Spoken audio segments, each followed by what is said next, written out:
Habiba Malik from India. Can you list the name of reliable scholars who you turn to for fiqh issues so that we also turn to them for our fiqh issues? This is a very big question. The answer can go on for hours together. I will try and answer in short, because which scholars do I turn to for my fiqh issues? Scholars are divided into classical scholars, the medieval scholars, the contemporary, the pre-modern, the modern, As far as the beloved Prophet ﷺ said, we look, our Sharia is based on the Quran and Sahih Hadith, on Allah and the guidance of the Prophet ﷺ. And the Prophet said, the best generation is my generation, then the next generation, then the next generation. So after the Prophet, the best are the Sahabas, then are the Tabains, then are the Tabi Tabain. So when you look for any dalil, number one is Quran, then the life of the Prophet, after that is the Sahaba, then Tabain, then Tabi Tabain. So but naturally the best scholars for fiqh are the Sahaba. Khulafai Rashidin, the Sahabas. Then would be Tabain, then would be Tabi Tabain. So when you look at what was their opinion, and there were differences in opinion among the Sahabas. And then we see the Sahaba, then we see which some Sahabas were specialized more in the Quran, some in other aspects, some in Mirat, different. So based on that, number one are the Sahaba, Khulafai Rashidin, the Sahaba. After Allah and His Rasul, with the Khulafai Rashidin, then would be the Sahabas. Then Tabain, Tabi Tabain. Then you have the classical scholars that are there. You have the four Imams, Imam Abu Hanifa, Imam Malik, Imam Shafi, Imam Hanbal, Ahmad ibn Hanbal. May Allah have mercy on all of them. There were many Imams, 50, hundreds of Imams were there at that time. But these four, their students, mashallah, were able to spread the teachings more. These four were the top Imams. There were other top Imams also, but maybe the student didn't promote the teaching so much. So these were the top four Imams that we have, and all of them, mashallah, I love them, I respect them, I refer to them. Then we have the Muhaddisin. Imam ibn Hanbal was a Muhaddis, Imam Malik was there, but then we have Imam Bukhari, we have Imam Muslim, then Abu Dawud, then Tirmidhi, then Nasai, Ibn Majah, all these, they were scholars. And I look up to them and then I check. Then we have the Mufassirin, Ibn Qasir, then we have Tabari, then we have Qurtubi, and the list is long. Therefore I said the answer is can't give a short answer. So then we have the classicals, then we have Sahaba, then the classical scholars we have, their level is different. Then we have Ibn Hajar, who wrote the Sharah of the Bukhari. Many, then we have you can keep on naming, but these are the ones that I can recollect now.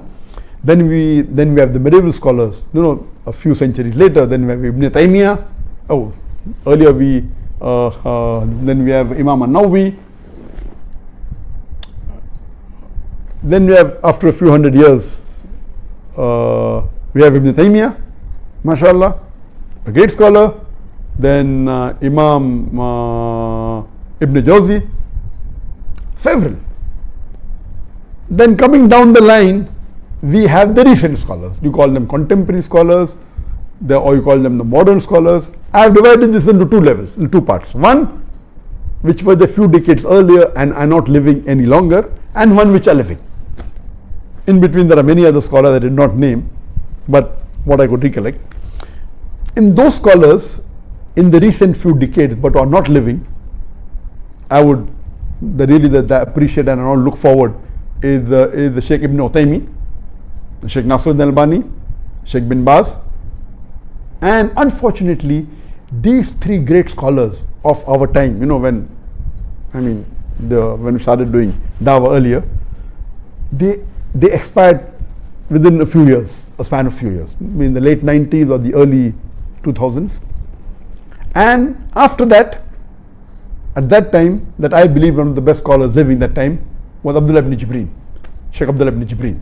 Again, he's from Riyadh, and I met him several times, and whenever I had any problems I have to go to him and look forward to his reply. At that time he was one of the best living scholars, and Allah also lifted him, mashallah, and may Allah grant Jannah to all these scholars who I have mentioned, May Allah's mercy be on all of them, rahimullah. Now that we have among the scholars, really frankly now we have very few handful of scholars who we can really call them scholars. Scholars are many, but do we really can, the level of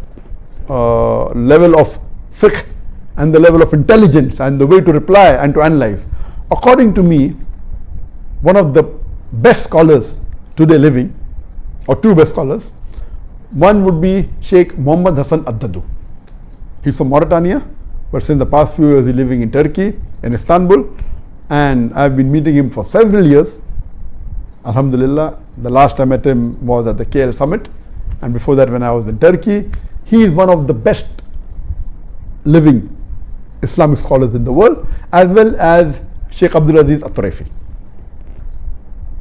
And the other one that I can think of and I can name is Sheikh Muhammad Salim Munajjid. And all these scholars, every year, mashallah, I meet them many times. For the last several years I've been meeting them, except now some of them are in custody. So since the last couple of years that they have been in custody, I could not meet some of them. So these that I can think of today are the top scholars I know I refer to. But you have to realize that there are different specialities. For example, there's the speciality of Islamic finance. In Islamic finance previously, I know I used to discuss with Dr. Umar Chapra. He's Indian, then became a Saudi. And Dr. Siddiqui, he's from India again. And they were very well learned in Islamic finance. And the one that I gained the maximum knowledge as far as Islamic finance is concerned is Dr. Hamid Hassan. He is an Egyptian, he's yet alive, but very old, may Allah give him health. And later on, he spent many years in Pakistan, and he was the founder of the Islamic University in Islamabad in Pakistan. And he was the one who made the university. He was the rector for many years. I think he spent 19 years there, if I'm not mistaken. Then he shifted to Dubai, and he is, mashallah, according to me, the father of Islamic banking. He was the chairman of more than 20 Islamic banks. He has converted many conventional banks to Islamic bank.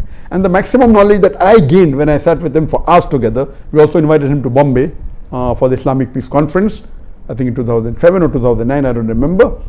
So in terms of Islamic finance knowledge, one of the best scholars today living is Dr. Hamid Hussain Hassan. And the other one is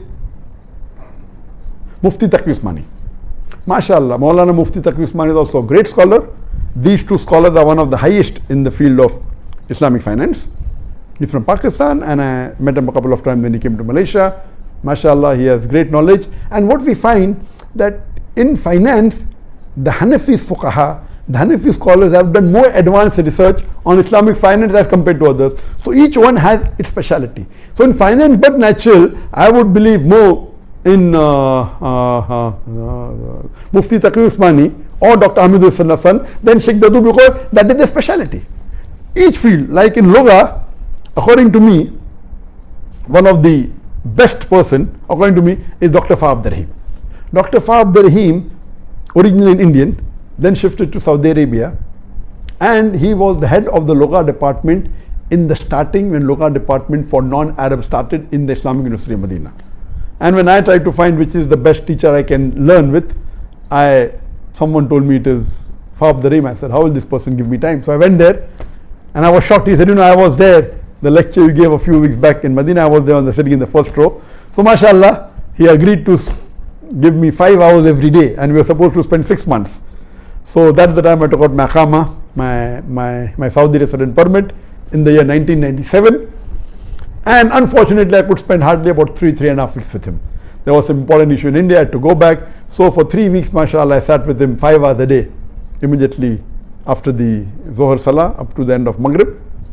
Just before Maghrib, spent about 4 or 5 hours every day, and there I learned. He was one of my first few teachers, mashallah. And the knowledge he knows about 70 to 20 languages. The fluency he has, mashallah. And then the other person I studied who's also great in the hadith is Dr. Ziaur Rahman Azmi. Dr. Ziaur Rahman Azmi again is an Indian. You'll be shocked to know he was a Hindu. Then he migrated to Saudi Arabia. He did his master's, he did bachelor's, master's, PhD, he became the dean of the hadith department in Islamic University of Medina. And I used to sit with him twice a week. And my basis of hadith, I learned from him, mashallah. He's a great scholar. And he has compiled, after he retired, in the past, he spent about 18 years in compiling all the Sahih Hadith in one volume. And that was my desire when I used to speak in lectures, the Quran and Sahih Hadith. Now, where is the Sahih Hadith? Yeah, Bukhari, Muslim, but that's not all.